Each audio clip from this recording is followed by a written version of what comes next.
A pleasure to me all at last, and today, when it comes to films I should have talked about years ago, there's going to be a good amount of things that I have actually watched, believe it or not, but haven't really had much of the chance to talk about. Over the course of my YouTube channel's history since 2008, there has been a ton of different videos I made regarding different movies. I of course gave more shorter and sweeter reviews then, but now that I've gotten to a point in which that I have more complex linguistic skills, I can of course use these tools to my advantage in order to create a much more refined set of videos that will allow for me to revisit certain pieces and of course create fresh new videos out of them with the best of my abilities to review them as I can possibly describe them. Sometimes, however, such cases have slipped between the cracks in my life and I have never really gotten around to them. I've talked about a few different cases, but yet here we go with another one. Flushed Away. Released in 2006, I consider this to be the peak of Aardman Entertainment, but sad to say that this would be one of the last films that they would release mostly theatrically or direct-to-video in the United States, by Aardman. Now, Aardman was the same company that had put together such films and other projects like Chicken Run a few years prior, and in later years they would create films such as Pirate, Band of Misfits, Shaun the Sheep, and of course they were also responsible for the famous Wallace and Gromit series. I of course had also talked about another Aardman film called Early Man, which was one of the more recent pieces regarding Aardman films up until that point. But that of course was in 2022. And since then there was a sequel to Chicken Run called Dawn of the Nugget, which I had thankfully covered already in films I'm willing to talk about again, as I established a new rule in that series. Any film that I had talked about previously, I might as well add on the sequels just because. It's part of a series now. The original, of course, will sometimes spawn sequels and spin-offs, and sometimes other things as well. But in the case of Flushed Away, I don't have very much to talk about when it comes to that sort of thing. This was mostly a one-off type of situation, although it did leave a few pieces of media behind, including a video game on the PS2. But anyways though, this of course was a collab project between the likes of Aardman, and what I will say is that this film still is probably one of the best that I had seen, quite literally, when it comes to Aardman films. There's plenty of others out there I can talk about, including the official Shaun the Sheep film, which came out in 2015, a few years later. But Flushed Away still holds a special place in my heart for a number of reasons. It has an incredible cast with members like Hugh Jackman, Kate Winslet, Ian McKellen, Jean Reno, and even Andy Serkis. So that's already a pretty big cast when you think about it. There's a lot of others in it as well, including a few guest star appearances and a few cameos here and there, but the ones I had previously listed are some of the most compelling. And I will say I especially like Hugh Jackman because he of course was the one and only Wolverine, and even is, to this day, still the almighty Wolverine himself. Ian McKellen, of course, he's pretty well known in England for the most part, and Kate Winslet, well, other than this film, there was Titanic, which is already a pretty big deal for her career, especially when you consider the fact that Leo DiCaprio was also with her as well. I almost wonder why he didn't make the cut for the role of Roddy St. James. Anyways though, apart from the cast, the animation here is also one of the best factors in this point. It's much like what they did with Chicken Run, in which that it's primarily set up as claymation with some elements of CG in order to create a very smooth rendering so that the animation looks nice and fluent. You know, between Chicken Run and Flushed Away, they both have outstanding animation, for the times especially. And even today, we can say that Aardman films, despite having claymation as a primary animation setup, they still do use CG as a means of rendering the film, while also establishing an incredible amount of resolution as well as a polarity dynamic, which simply means that it adjusts the resolution so that it automatically allows for the smoothest animation you could possibly get. And sometimes it actually works with HD devices in most ways. Even my own phone can pretty much detect the rhythm of the polarity dynamic entirely. I know that might sound a little nerdy and a little computer whiz, but that's just what it is. These films were made impressively well for the time. And while even today we can argue that Aardman films are still to an extent made in a great way, yeah, I feel like I'm going off topic here for a bit, but that's just what happens when you have a certain number of interesting things to talk about. So anyways, Flushed Away centers on a mouse named Roddy St. James. He of course lives with a family in England whom are out on a holiday, and as we are set to the song Dancing With Myself, Roddy has a unique amount of activities that he has along with his playmates. Basically, his owner, a young girl in the family, leaves out a lot of food for him before leaving the house. And when that happens, Roddy goes to the dollhouse and brings on a lot of activities, which include things like golf, movie night, and even a volleyball game.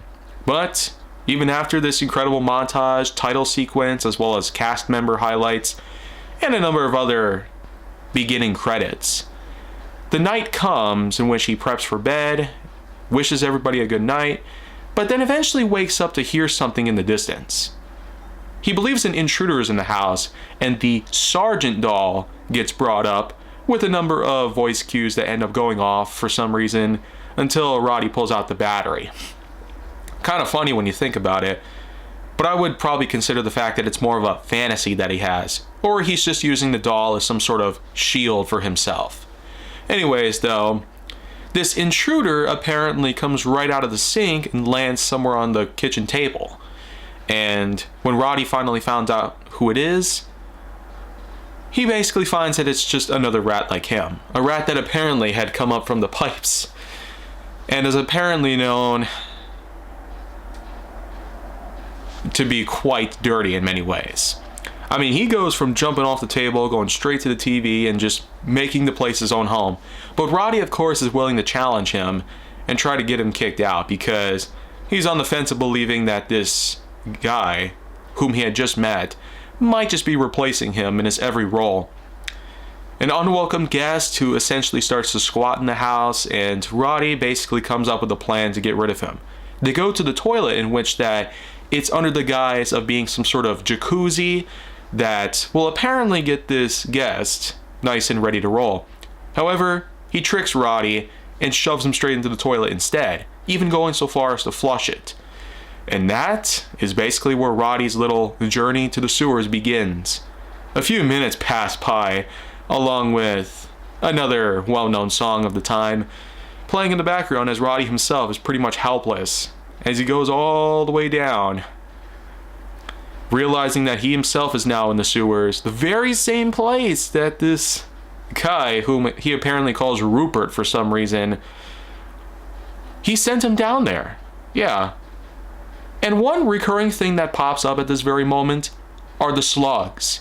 Yeah, some people do believe that the slugs happen to be more reliant and better suited characters, recurring characters, so to speak.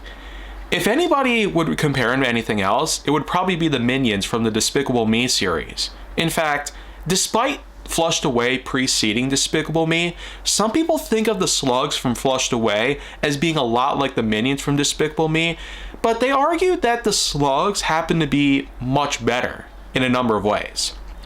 I mean, all they do at first is shriek and scream as when Roddy is going around the sewer, and seriously, they surround him at one point and he freaks out and they scream right back at him. It really makes you wonder, were they really better than the minions? Because the minions laugh a lot and tell jokes to each other and do kind of stupid things, while the slugs just shriek at each other over being shrieked at. I can't even tell which is better, if I'm being real with you. Roddy, however, does find a so-called way out, only to realize that he is now on top of someone's mural that took him 3 years to draw. As if that was really a big thing. Of course, the poor painter just had to create a big drama fest about him taking 3 years to draw it, and that he had finished it the very same time that Roddy plopped down on top of it. So, if that's not crazy enough, then well, just think about it. There's a bunch of rats, much like Roddy himself, as well as this Rupert guy, whom is now back at his house, mind you that. But apparently when Roddy goes to find a policeman, especially after being harassed by some doomsday guy that's rolling around, claiming that floodgates won't hold forever, which of course will become an important part of the plot later. But for now, Roddy and the policeman go to talk about a few things. Going up top is apparently forbidden according to the policeman himself, but they still do get along with this seafarer, if you will, whom apparently has a tendency of frying up Roddy's hand that's on his flat top grill, shaking it in salt, and then serving it up with a bunch of chips, if you will. Yeah, basically, even though they look like steak fries, the English call them chips. So that's just to offer a little distinguishment. But anyways, the captain of the Jammy Dodger is what Roddy is told about in this situation. The seafarer even goes so far to guide him to the exact location of the so-called Jammy Dodger and the captain within. But, of course, Roddy does climb aboard, and eventually he's stalked by some hand that pretty much comes out of nowhere. But it turns out that this hand, despite grabbing a hold of him, was actually part of the boat. The Jammy Dodger's captain approaches Roddy and turns out to be a female named Rita. Of course, Rita is a bit reluctant to help Roddy get back to up top, but at the same time, she's dealing with a certain problem. There are apparently a bunch of goons after her. A bunch of goons that take place in the form of a few fellow rats and mouses, as well as a few other figures, so to speak. So you could say that while the species are fighting amongst themselves, it turns out that these goons that are fellow rodents, like Rita and Roddy, are apparently working for someone much bigger. Some sort of overlord, if you will, within the sewers. And Roddy accidentally gives away their position with the air horn after he holds his arm down on the cord for too long, causing them to be captured. So, Rita and Roddy are taken away to whom is known as the Toad, played by Ian McKellen. And I will say that this Toad character, he's pretty unique for some sort of supreme overlord of the sewers, but more importantly, some sort of mogul whom is in fact hell-bent on collecting a bunch of precious artifacts. And it turns out the reason why he was going after Rita was because of some ruby that she had gotten a hold of. A ruby that actually does become very important to her because it was quote-unquote found underneath Buckingham Palace by Queen Elizabeth's crown. And it apparently fell down there all of a sudden. So this ruby came from a high priority figure, as high profile as one could imagine, from Buckingham Palace. So if that's not crazy enough, think about what the Toad's doing with it. He apparently places it on top of a flashlight, turns the light on, and it apparently becomes some sort of ambient lighting decoration for him.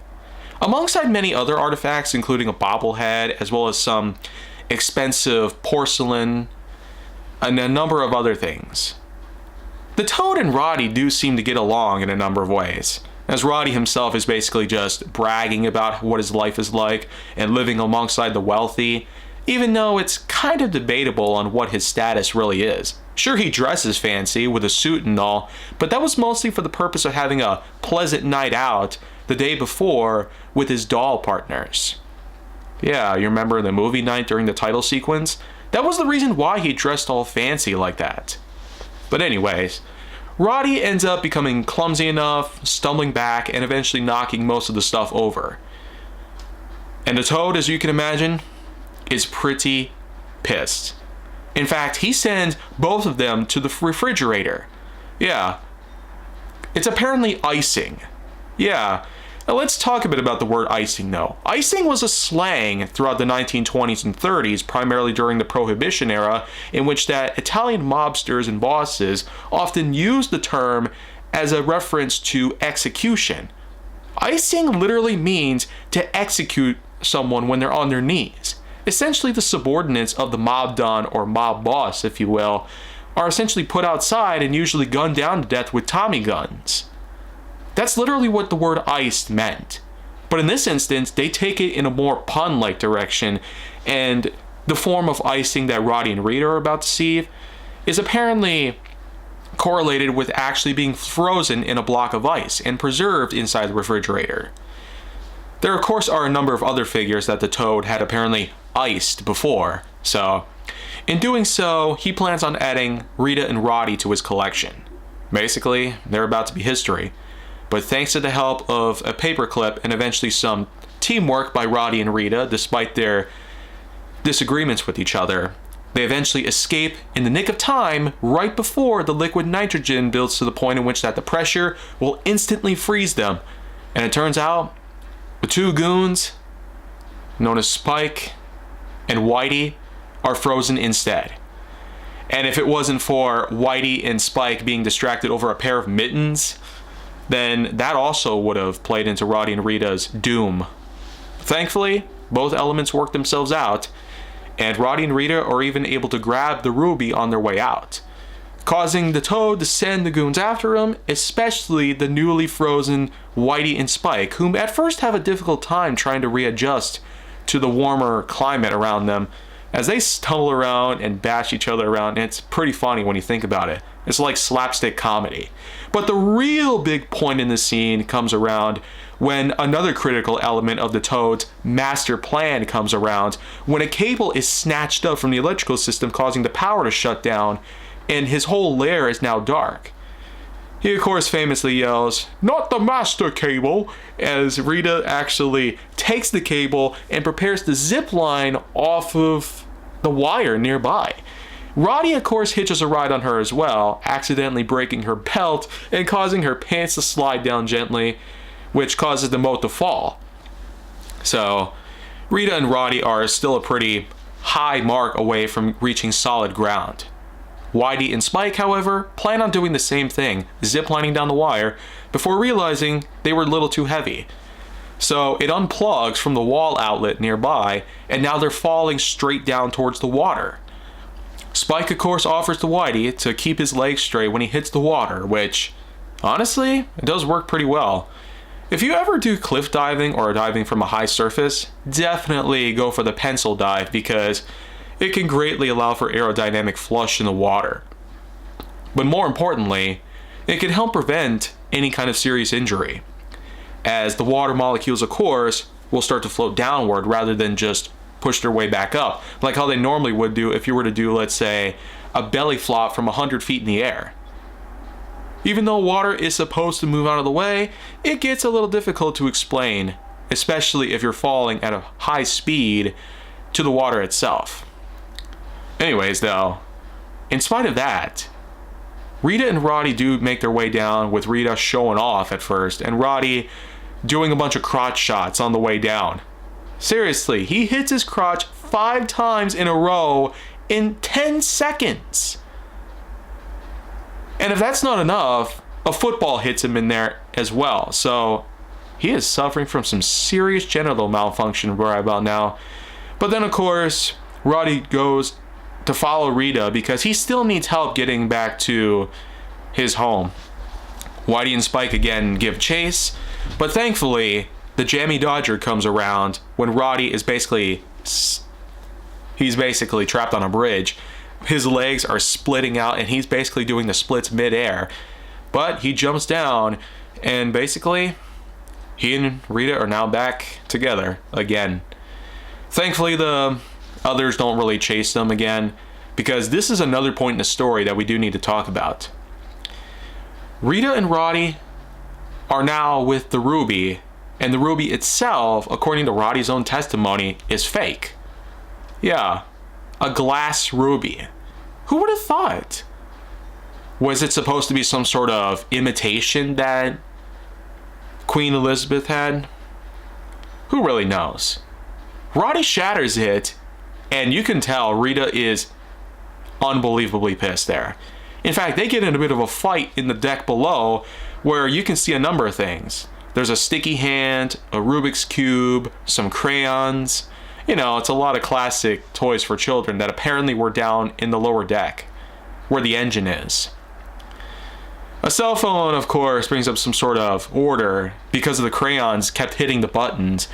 And a bit of a talk goes on down between Roddy and the operator before they end the call right there. Eventually, Rita and Roddy, despite what had happened earlier, the mistake he made to piss her off, they do eventually come to the conclusion that maybe the ruby might have been fake. Why else would it have shattered so easily?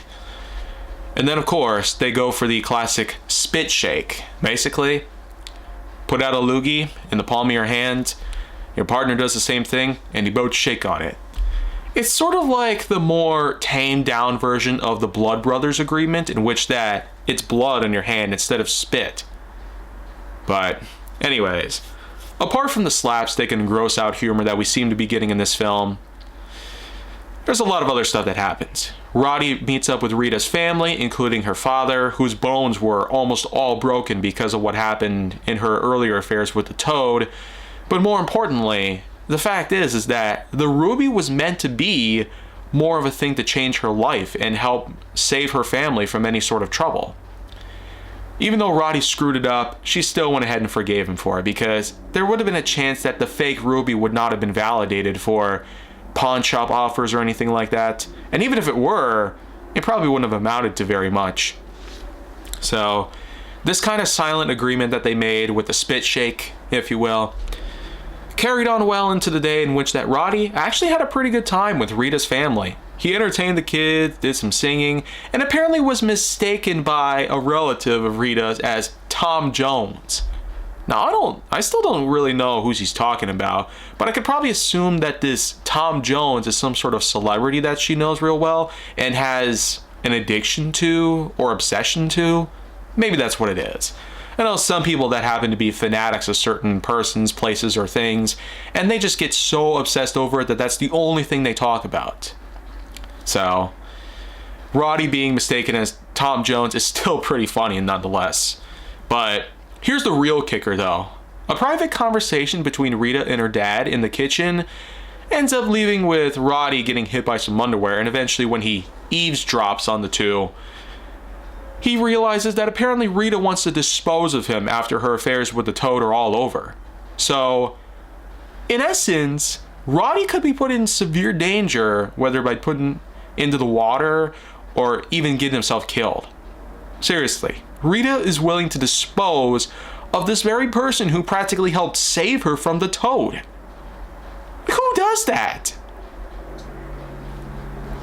Well, anyways, Roddy storms off with the soup in his hand and the Jammy Dodger herself. And this, of course, does leave Rita just as mad as before, because even though some time passes with Roddy basically having some difficulty getting the Jammy Dodger's engine to work correctly, Rita, of course, eventually shows herself up and kicks Roddy out of the boat, basically trapped on a rubber duck and a guitar in hand.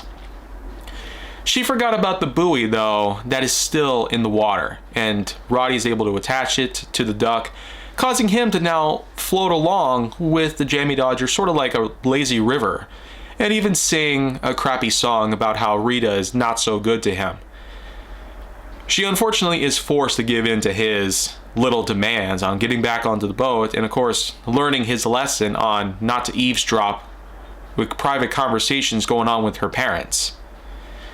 So the two once again try to straighten things out and find a way to get Roddy back home while also trying to deal with the Toad, because another chase gives way, and this time it's just as impressive.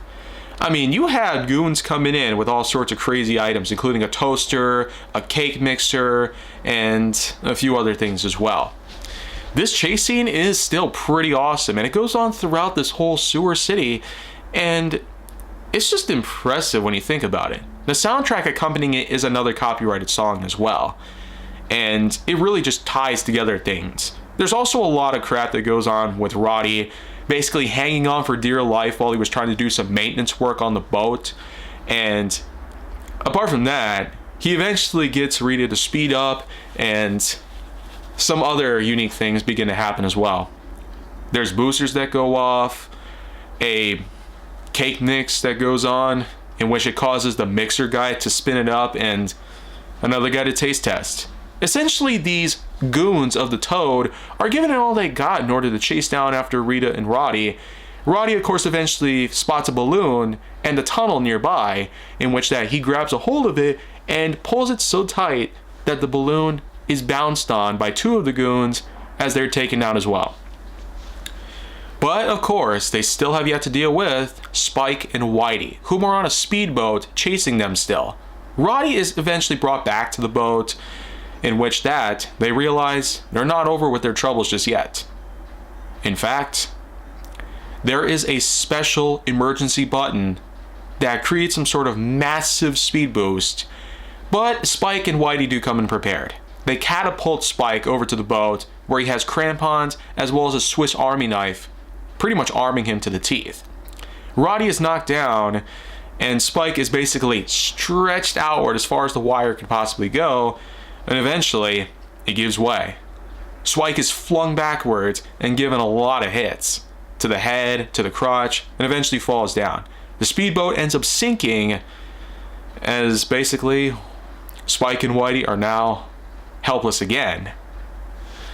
They have no choice but to report back to the Toad while Rita and Roddy make their escape through the tunnels.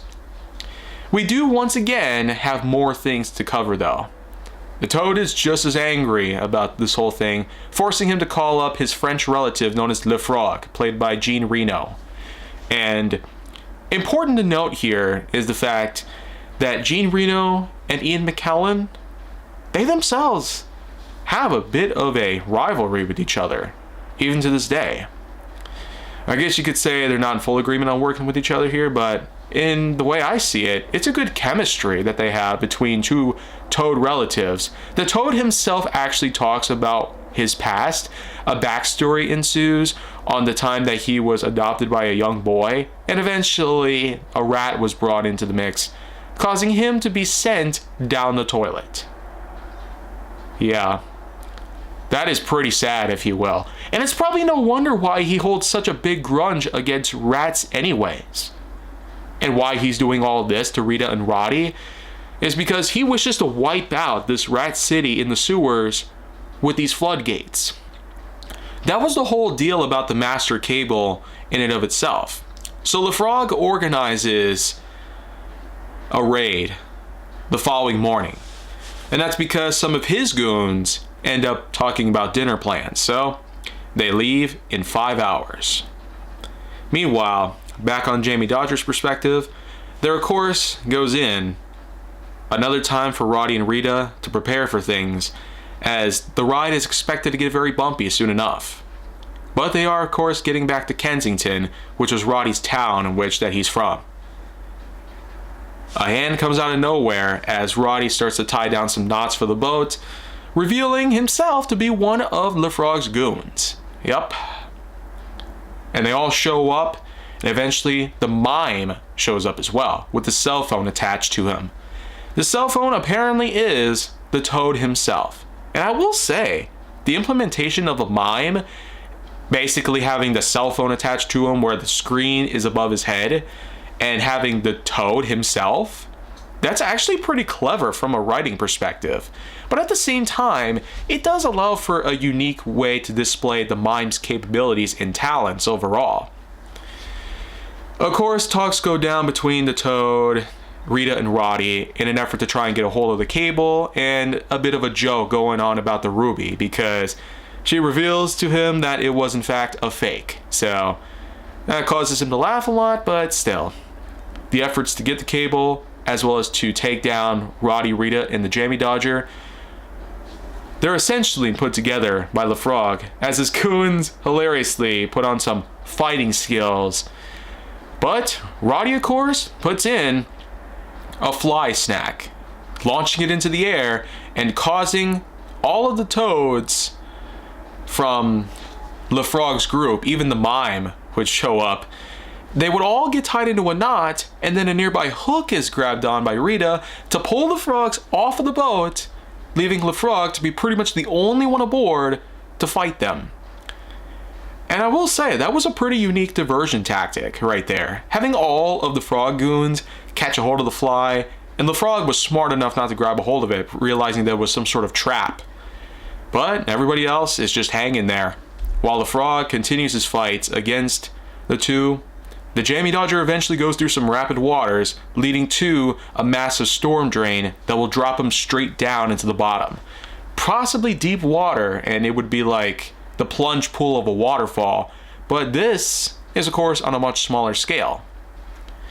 In any other case though, Roddy and Rita are in quite the pickle, eventually using the hand to grab a hold of a pipe and we do, of course, get some more things done with the slugs. Remember when the slugs were singing that crappy song about Rita with Roddy?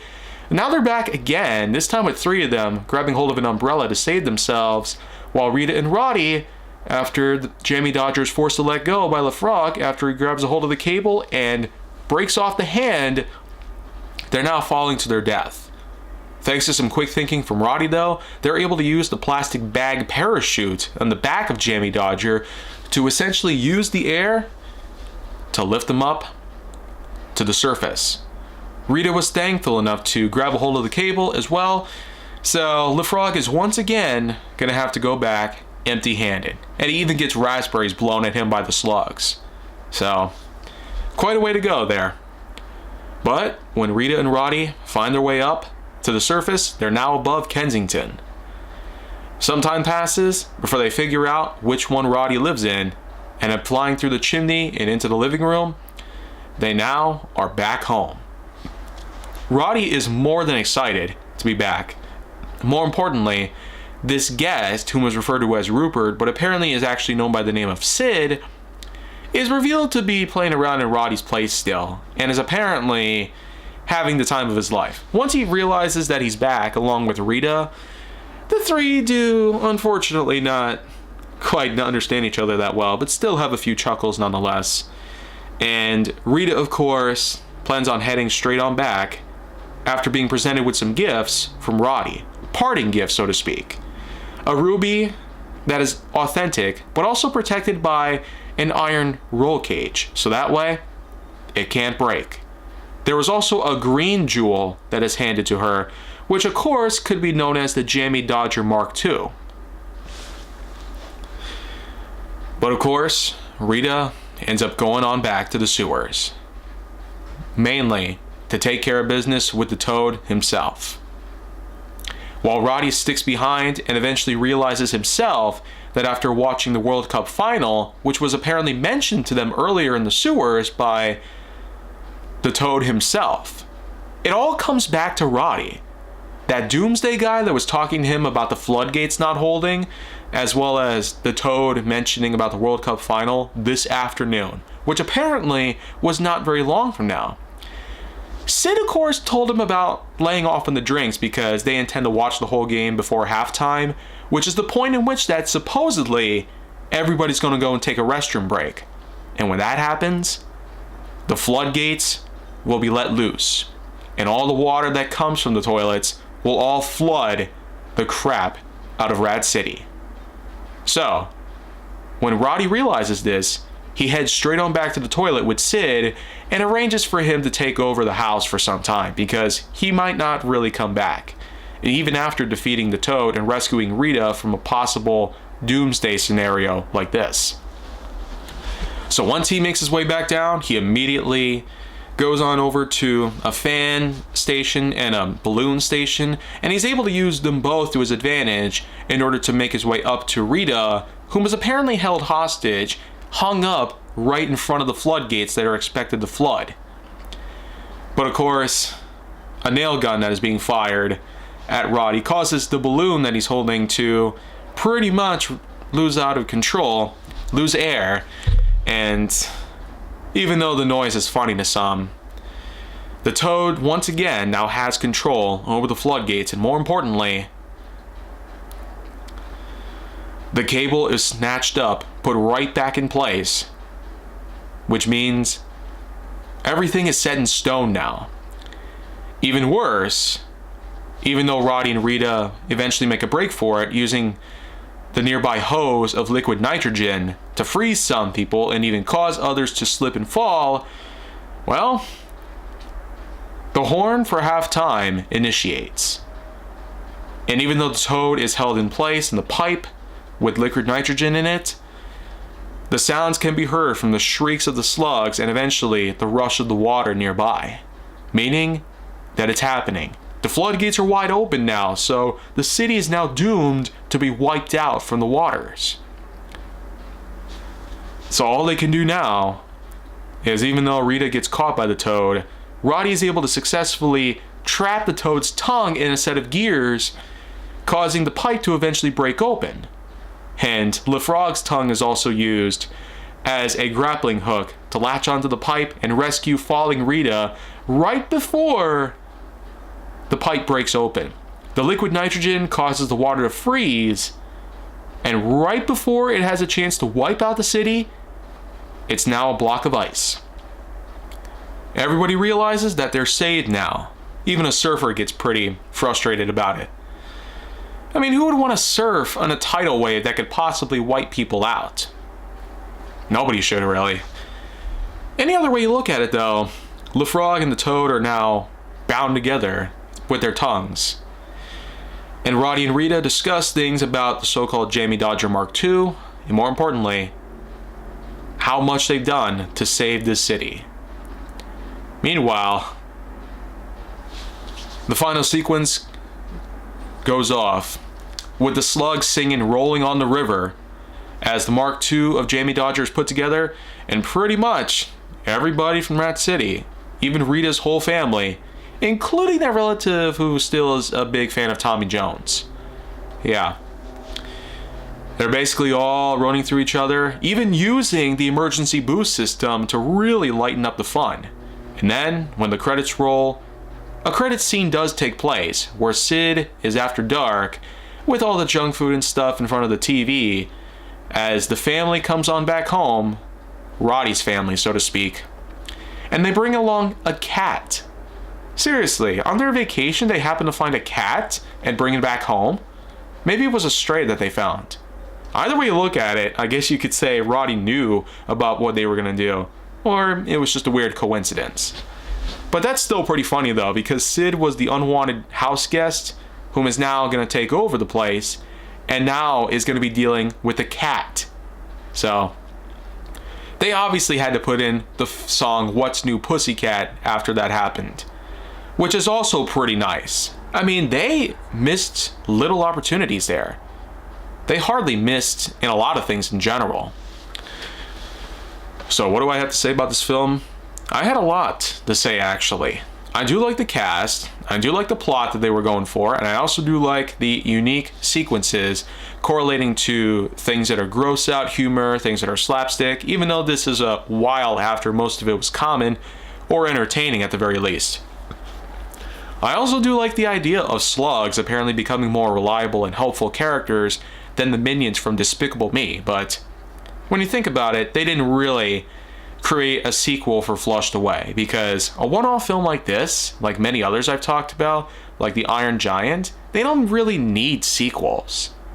They might be fine for a multiversal thing, in which I wonder if Hugh Jackman or Kate Winslet would be available for that, to revoice their characters of Roddy and Rita again. But even if they do create a sequel of Flushed Away, I doubt it would take off in any ways better than the original did. Just like with Chicken Run 2, I'm sure that a Flushed Away 2 probably would not hold on as well as it could have done. Especially with casting changes, plot changes, and of course the needless sense to bring back the main antagonist from the first film.